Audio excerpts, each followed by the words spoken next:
Welcome back to the channel. Today we've got our daily college basketball best bets for Sunday, January 19th. We don't got many games today for college basketball, but there's enough for us to find our 5 best bets for today. Quick recap of yesterday, a 6-4 day. Again, not a great day, not a bad day, but a good day. Again, a profitable day. We got killed with the SEC early, I'll be honest with you guys. Auburn and Kentucky both could not, get it done for us. Obviously, Auburn winning in Athens, but obviously they didn't cover at the same time. We bounced back in the middle of the day, though. Purdue going to Oregon and winning. We lost with New Hampshire going on the road. Tough game. I thought they could have got that one. We had Irvine covered very easily against Cal Poly. We lost on the late night game with Hawaii and Hawaii and Cal State Bakersfield. Really thought that Bakersfield was going to go out there and get that game.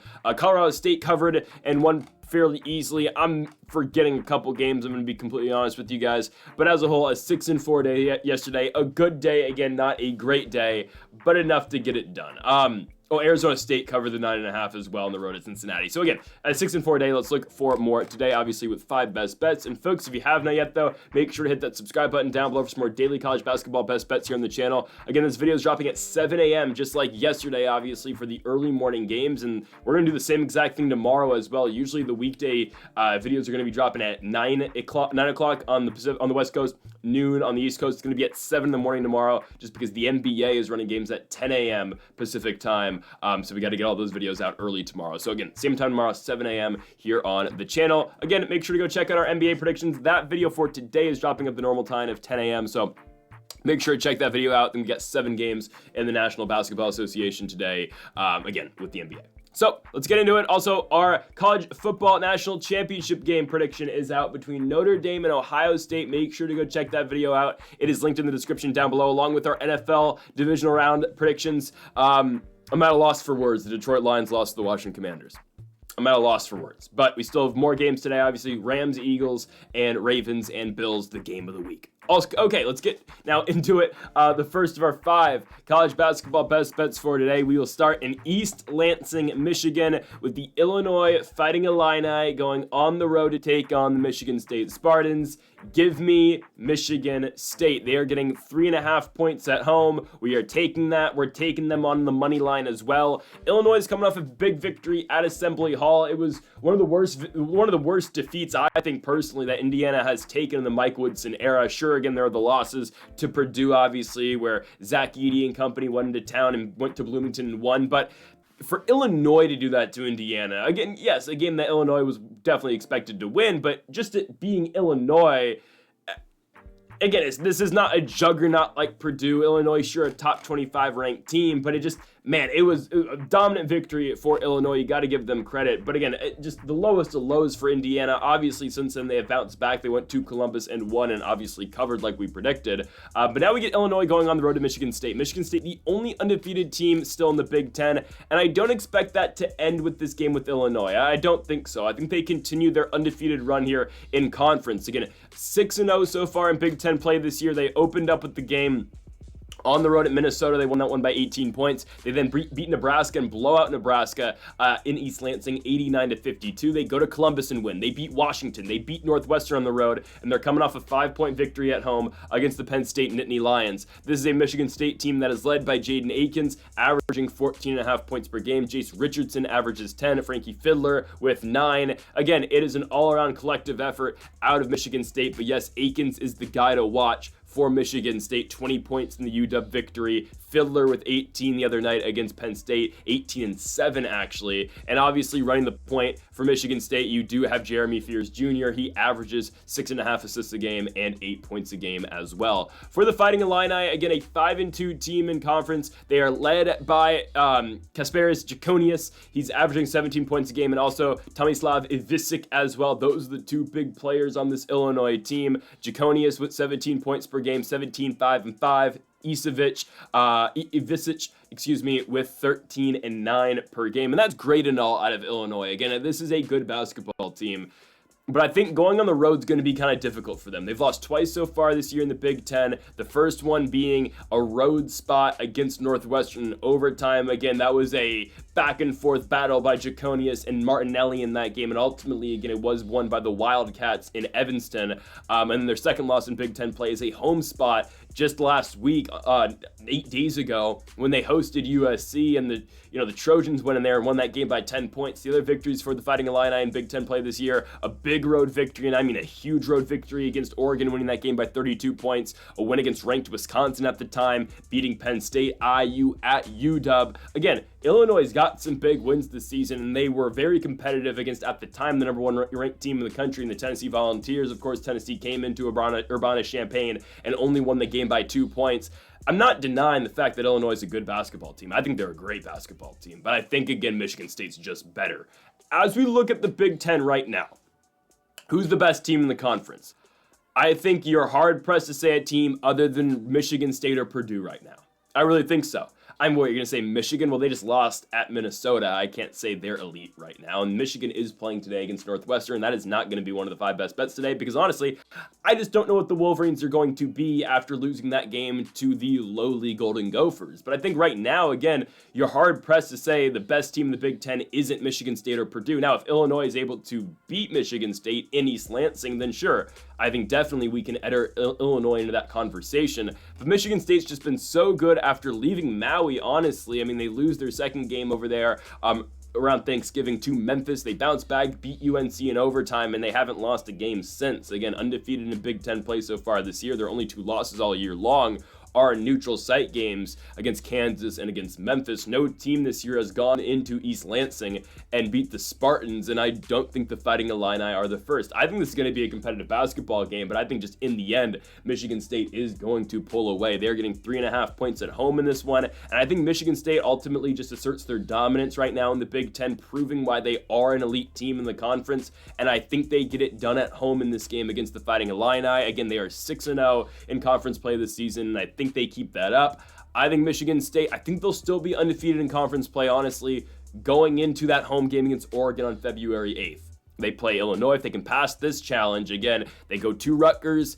I think they get Rutgers. They play Minnesota, USC, UCLA. Sure, they have to go to California, but I think Michigan State, they have a very tough schedule coming up, post-Oregon. Oregon, IU, who cares? At Illinois, Purdue, at Michigan. I mean, that is a gauntlet. But right now, I think Michigan State, honestly, should be able to take care of business. Give me the Spartans to win at home and cover the 3.5 points against the Illinois Fighting Illini. We're staying in the Big Ten. We've got more for you. Nebraska and Maryland. In College Park, we are taking Nebraska plus 9.5. Again, one of these games, like we've been saying multiple times, like the ASU game yesterday. Oh, the other one I forgot to mention earlier, big game between Mississippi State and Mississippi. Obviously, again, Ole Miss covered that one with ease. Not with ease, it was very difficult. They had to come back, and it was getting close at the end, but Ole Miss again covers in overtime.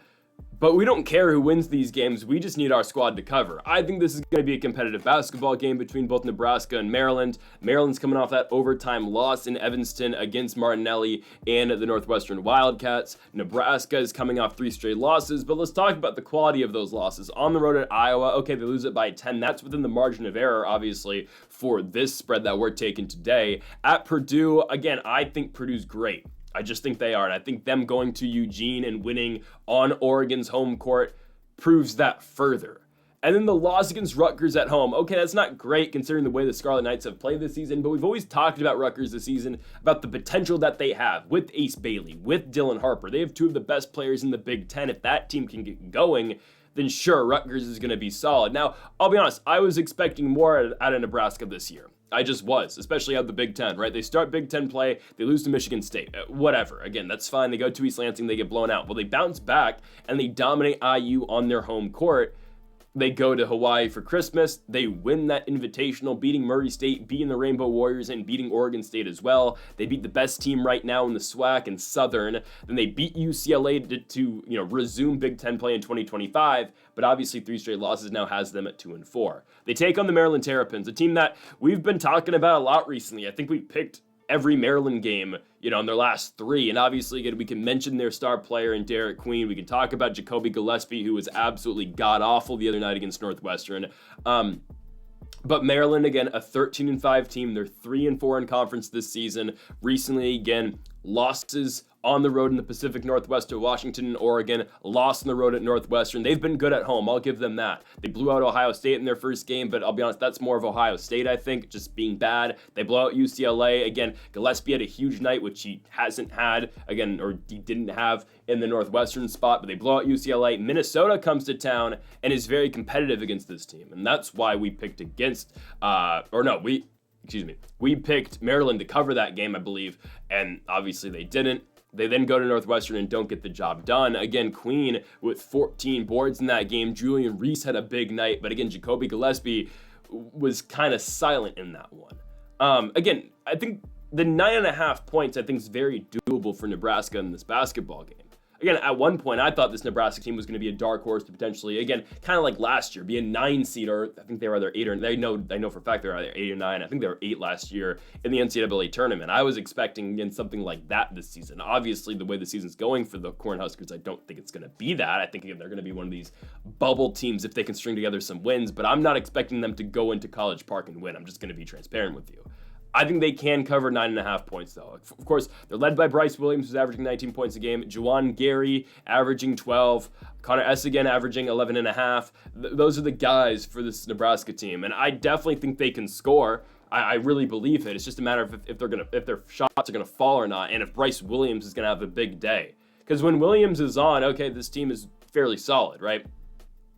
30 points against Indiana earlier in the year in December, right? 21 in the loss against Rutgers. Again, a disappointing loss, but again, as long as they're able to keep this game competitive with Maryland, we don't care about the final result and who wins or loses. We just care that this game is played within that 10-point margin, right? 16 points for Williams to lead Nebraska in their victory on January 4th against, at the time, the 15th ranked UCLA Bruins, and UCLA has been stringing together some victories now with their win against Iowa recently. Speaking of Iowa, again, Bryce Williams with 28 points in that game in the loss to the Hawkeyes, but even though it was a 10-point loss, the game did go to overtime and it was very competitive. So again, we just need Nebraska to stay close in this game, and I think they can do it. Maryland doesn't wow me. They really don't. Again, they let Minnesota come on to their home court. Derek Queen scores 27 points, and they only win the game by 6. So I'm not blown away right now by the Terrapins. I think Nebraska is able to keep this game very competitive, and I think they're able to cover the 9.5 points. So give me the Cornhuskers to come to College Park, where again, prior to the Minnesota game, I would say, oh, Maryland's been dominant at home. And sure, they still haven't lost a game at College Park this season in Big Ten play, but I think Nebraska's able to keep it close, and I think they're able to not lose by more than 10 points. So give me the Cornhuskers in Maryland to cover the plus 9.5. Let's move on to our third best bet of the video, and we now go to the American, as we've got the Florida Atlantic Owls taking on the Rice Owls. Yes, we've got the Owls versus the Owls here in the American, and I'm going with the Owls of Rice. We're going to take Rice plus 9.5. It's the same scenario as our last game. And now, I don't think Rice has a... If I had to rank, all right, Rice or Nebraska, who's got a better chance of winning their game outright? I would say it's the Cornhuskers, I'll be honest with you. But I do at the same time still think Rice can cover the 9.5 points at FAU here. Rice is a team that's 2-3 in the American this season. They are in a 3-game losing streak, but the latter end of those 2 games were competitive games, losing by 3 against a Temple team with Jamal Mashburn Jr., who we just saw a couple days ago, obviously beat Memphis. UTSA lost by 6 points. It is what it is. It's not a great loss to the Roadrunners, but still, again, that's within the 10 points. And I get it. FAU on the road is going to be a tougher task, I think, again, than UTSA at home. But still, Rice has been decent this year. They beat Charlotte at home by 13. They go to Tulsa, who I understand has been very underwhelming this season, but they go to Tulsa and win the game by 6 points. They did lose a game to UNT Dallas, which is really horrible when you think about it. It's just bad. But, we just need Rice to not lose by more than 10. Okay? That's all we need. That's all we need in this basketball game. And the thing is, FAU has not been the most impressive. They haven't. Now I get it. Their loss at home this year in American play their losses, have been against potentially the 2 best teams in the conference. We're talking about Memphis and we're talking about Alabama Birmingham, right? They lose at home to UAB by 5 points the other night, and then actually their last game lose by 15 points on the road at Tulane, which it is what it is. Tulane's been pretty good this year as well. Losing to Memphis at home by 28 points. Their wins, though, in American play this season have been a 2-point win on the road at ECU and then an 11-point win on the road at Charlotte. Well, Charlotte's been very disappointing after they left Hawaii around Christmas, and they've just been abysmal. So I can't really put much into that Charlotte win. And again, FAU's yet to win at home in American play this season. And I get it. They've played potentially the two best teams in the conference at North Texas. They've played two of the top 4 teams in the conference, obviously. But again, they lost both of them. It's not like FAU's been too great at home. They beat Texas State earlier in the year at home. They did beat Oklahoma State, but it is what it is. Oklahoma State's been very up and down this year. They beat Liberty, but I can say the same exact thing about the Flames. Great scoring team, but they have their nights where they just don't come through. Again, FAU beat an Indiana State Sycamores team, but that's not the same Sycamores team, obviously, as last year. FAU currently led by Trey Carroll, who's averaging 12 points a night. Same can be said about Caleb Glenn and Baba Miller, who are averaging 12 and 11 respectively. Leland Walker averaging 10. For the Rice Owls, again, they are going to be led by Trey Brodux, averaging 14 points a night. He plays 35 minutes a night for this Rice team, so Trey rarely comes off the court. You get Kellen Amos, you get Caden Powell, you get LM Husainovich, all averaging around 9 points a night. I think Rice is able to keep this game close. I really think they are. I think they will. Right? I think coming off 3 straight losses, I do think they're able to play competitive basketball here. Again, I'm going to make the same point that I keep making. I don't think Rice has as good of a chance again to win this game as some of the other teams I mentioned in the scenario before, but I do think, again, we don't care about the final score of this game. Well, we do. We don't care about the winner of this basketball game. We just need Rice to keep it competitive. I get it. They're on the road. They're going to FAU for this spot, and it's hard to win on the road in the American Conference, but again, we don't need this team to win on the road. Oh, that was another game we got yesterday. FIU lost to UTEP. In Miami. I was blanking on 2 of our victories, and I just pointed them out during the video. Again, an American basketball game, and I think Rice, again, is able to keep competitive with FAU. I'm not saying they're going to win, but I do think the Florida Atlantic Owls are able to cover the 9.5 points. This line might move to 10.5. I feel like it might, but we're going to take plus 9.5 for FAU. I'm completely fine with it. I think they go on the road. For Rice, I think they go to the road and cover the plus 9.5 against the FAU Owls. So give me the Owls in FAU.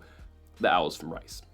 Okay, let's go on to our 4th game of the video. We got some smaller school basketball now, but we gotta check it out. Youngstown State versus the Green Bay Phoenix. Now, the Phoenix have been absolutely atrocious this season. They can make the case potentially for one of the worst teams in college basketball this season. Green Bay is 2-17. They've won 2 games this year on the road against the Western Illinois Leathernecks, which actually is not that bad of a victory considering it's Green Bay, and then a win at home against SIUE. Okay. Other than that, they have 17 losses. Now, since that SIUE victory, they've lost on the road at Evansville. They lost on the road at Ohio State. They lost to Campbell, IU Indianapolis, conference game obviously. Cleveland State lost, Milwaukee, UCSB, Michigan Tech. I'm pretty sure that's the nobody school their coach was referring to at one point, and they lose to the nobody school Michigan Tech. Yikes. Drake, Purdue Fort Wayne, Wright State, the Norse of Northern Kentucky, Milwaukee, and Robert Morris. Here's the thing about Green Bay. They're at home, and they're getting 6.5 points. They're plus 6.5, obviously, at home. Guys, this team hasn't lost a game by less than 6 points against another Division I basketball school since their loss against Campbell. I believe that was in November. That's the last time they lost a game by less than 6 points. And I don't care that Youngstown's been slumping, and trust me, I'll get to the Penguins in a minute. But again, it's been since November 30th since this team has covered 6.5. It's weird, Now, Anthony Roy has been out since the UCSB game back on December 14th, and Anthony Roy is the guy for this Green Bay Phoenix team. He is a senior guard out of Oakland, California. He was averaging 25.5 points per game this season, but he's been out again since that loss against UCSB. Again, this is a guy who was exploding for 34 points against IU Indianapolis, 30 against Ohio State in their loss, right? This is by far their best scorer, but he has been out again since that loss.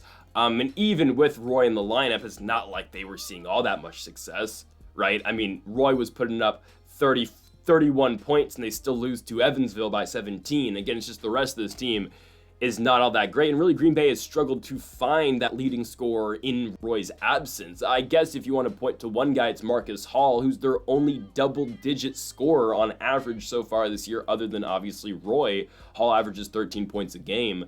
Everyone else is under 10. It's just a Green Bay team that honestly can't score. You know, they dealt with their whole thing with their coach earlier in the season. I'm pretty sure he got fired.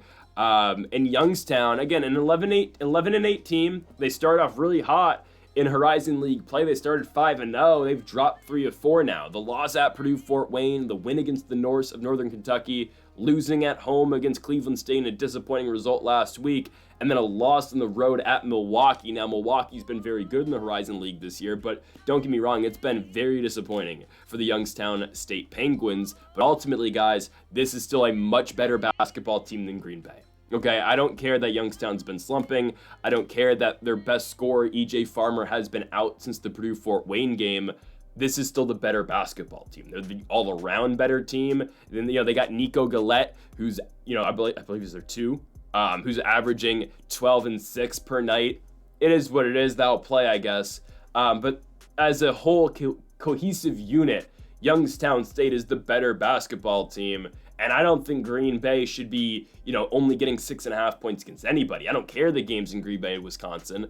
I think Youngstown gets this one fairly easily. We are taking the Penguins on the road to cover the 6.5 points. Give me Youngstown State here in this Horizon League game against the 0-8 in conference Green Bay Phoenix and the 2-17 in complete play, obviously, Green Bay as well. So give me Youngstown State on the road here against Green Bay. Let's go into our final game of the video, and we move to a matchup between LaSalle and UMass on the USA Network. USA Network has basketball? Really? Did not know that. We go to the A10, obviously, for the LaSalle Explorers and the Massachusetts Minutemen. Give me UMass at home. So UMass is coming off of that triple overtime victory at Fordham on Wednesday. They win the game 120-118.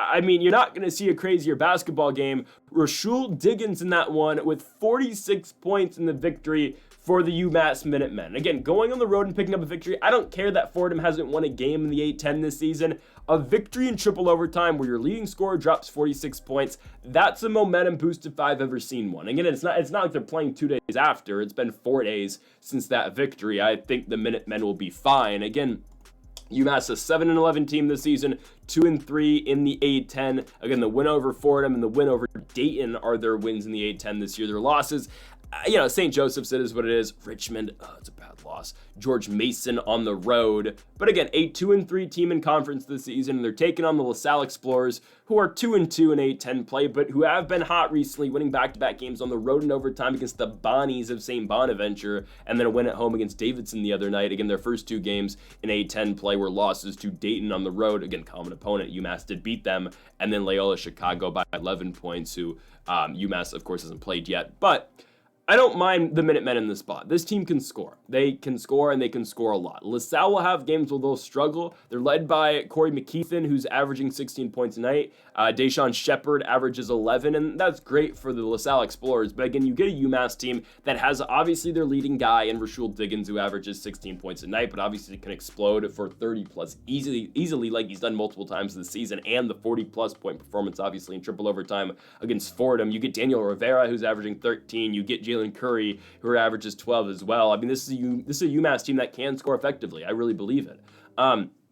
On top of that, the Minutemen are at home for this basketball game. LaSalle's got to go to them, so that's why we get a spread at 2.5 here. I'm fine with it. I think that's where I'd set it as well, but I think it's a spread that we can take advantage of, and I will take the UMass Minutemen at home. I think they cover this line fairly easily. Again, LaSalle has to come to their place. UMass, again, winning in triple overtime. I don't care that it's against the last place team. When your leading scorer scores 46 points in that game and you find a way to win in triple overtime, that's a momentum boost if I've ever seen one. You're going to try to parlay a victory off of that, and I do believe that UMass should be fired up to win this basketball game. They are on national television on the USA Network, and I believe that they will go out here and cover the 2.5 points against the LaSalle Explorers as well. I just think, again, the baseline for this basketball game is that UMass can explode and, again, have a crazy output in terms of scoring, and I don't know if LaSalle is completely going to be able to keep up with that. So give me the UMass Minutemen to cover the 2.5 points at home, and obviously win the game outright as well. So folks, thank y'all for watching our 5 best bets for college basketball here on Sunday, January 19th. If you haven't yet though, make sure to hit that subscribe button down below for more. Make sure to leave a like. If you did enjoy the video, make sure to comment. If you do disagree with any of the picks, again, we'll be back tomorrow at 7 a.m.